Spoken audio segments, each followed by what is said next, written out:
That was great, Christine. The world loves Christine Anderson, don't they? Thank you.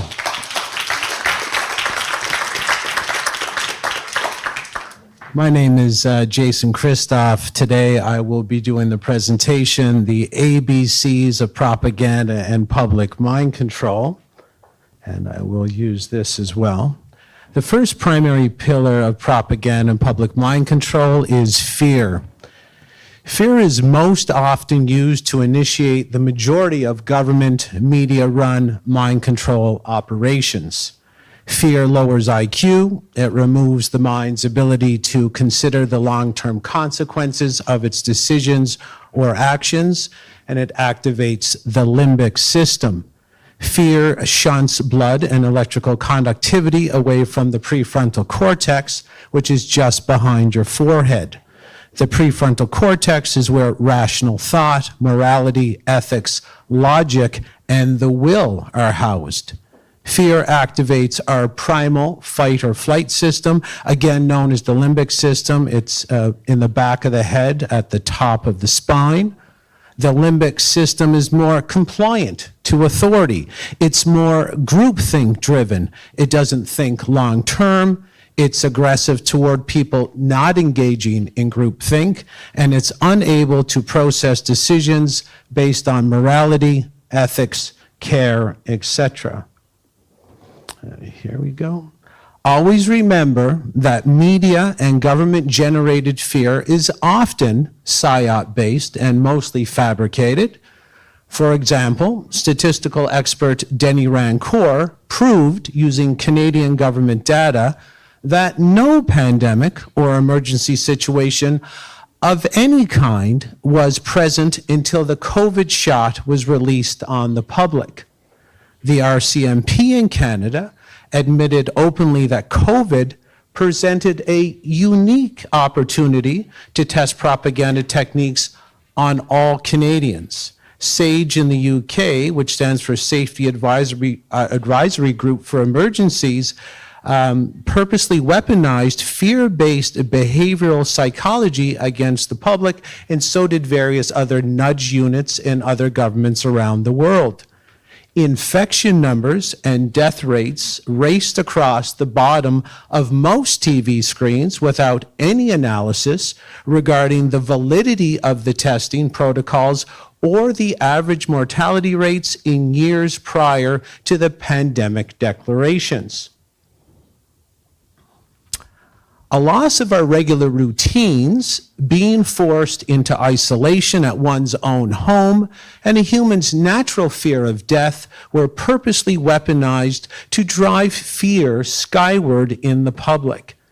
Even in prison populations, the greatest fear and punishment is isolation, or being put in the hole with no one else around to interact with.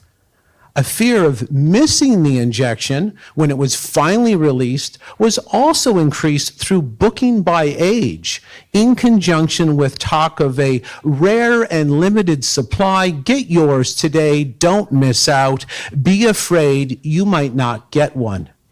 Fear with time and quantity limits regarding the only solution to the fear increases uptake substantially in all PSYOPs. Our mind controllers are aware of all these psychological triggers, plus much, much more. The second pillar of propaganda and public mind control is repetition. Repetitive content is key in psychological operations of mind control and propaganda because of how our subconscious is designed to operate and keep us safe. Psychology proves that humans are indeed pack animals, and they are hardwired to find safety with the bigger group. We are naturally want to bond with the majority. The mind control experts purposely repeat key propaganda points as the subconscious automatically concludes that the most repetitive content is what the bigger herd is saying, thinking, or doing. The subconscious mind tabulates and documents the most repetitive content without you knowing it.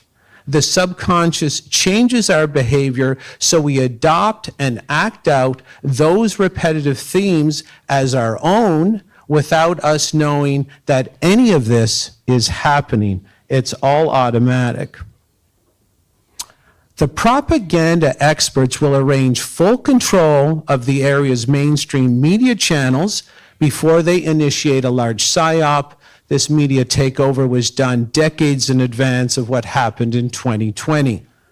This includes social media, newspapers, radio, TV, and movie productions, as all media sources must repeat the same talking points, even the entertainment media. It isn't just mainstream news and government that mind control and propagandize the public. The entertainment industry is heavily involved. For example, the current Netflix CEO is Mark Bernays Randolph. His great uncle was the father of weaponized mind control and propaganda, a man by the name of Edward Bernays.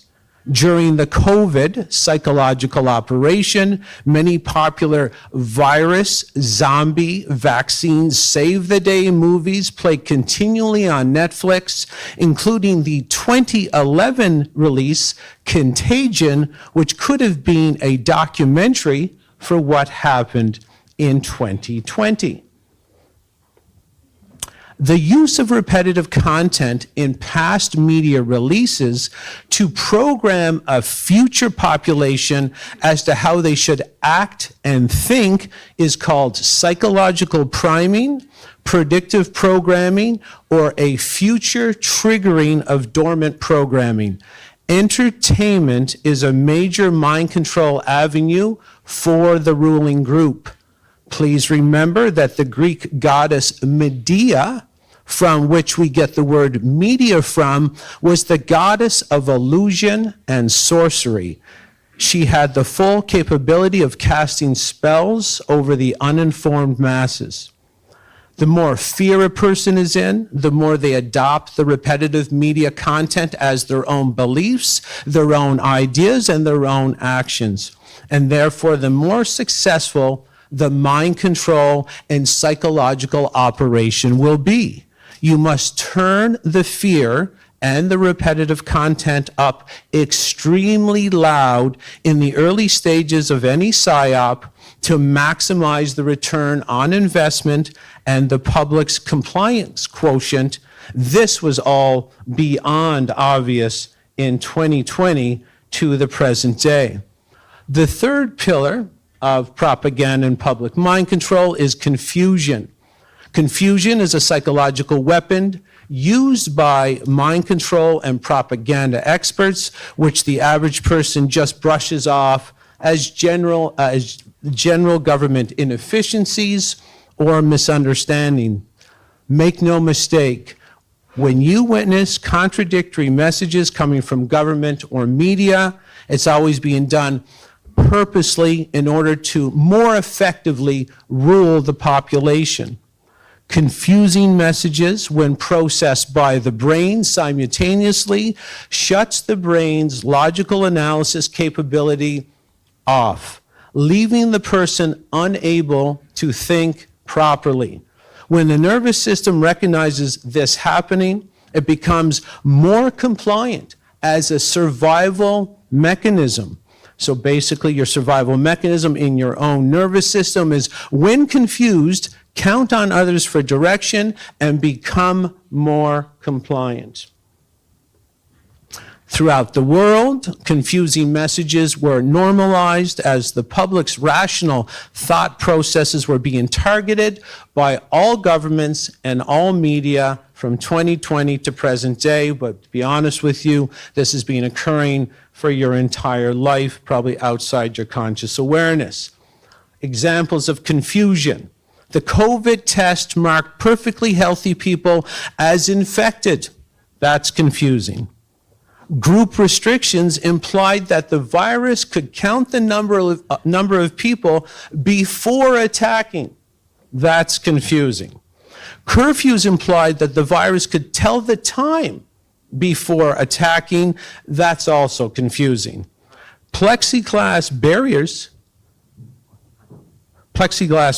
imply that an airborne threat could never float around the open sides of a barrier. That was confusing. If you died or were injured 14 days or less after being vaccinated, you are considered unvaccinated. This became the epidemic of the unvaccinated who were really vaccinated. Are you confused yet? Of course you were, because that was the design. Mind control psychology and brainwashing expert Dr. Yusmer Liu, who was quoted as saying, "Logic can be met with logic, while illogic cannot. It confuses those who think straight." Dr. Yusmer Liu also said confusing a targeted audience is one of the necessary ingredients for effective mind control. If there was an obvious threat, danger, or a real pandemic, it would be obvious to everyone. You do not need to drown the public in documented mind control tactics if a real threat exists, only if the threat is imaginary or simply exaggerated. Ladies and gentlemen, once we learn how the media and government magicians operate behind the green curtain at Oz, their magic show will fail to impress or scare anyone into any form of illogical behavior ever again. My name's Jason Christoff. Thank you for listening.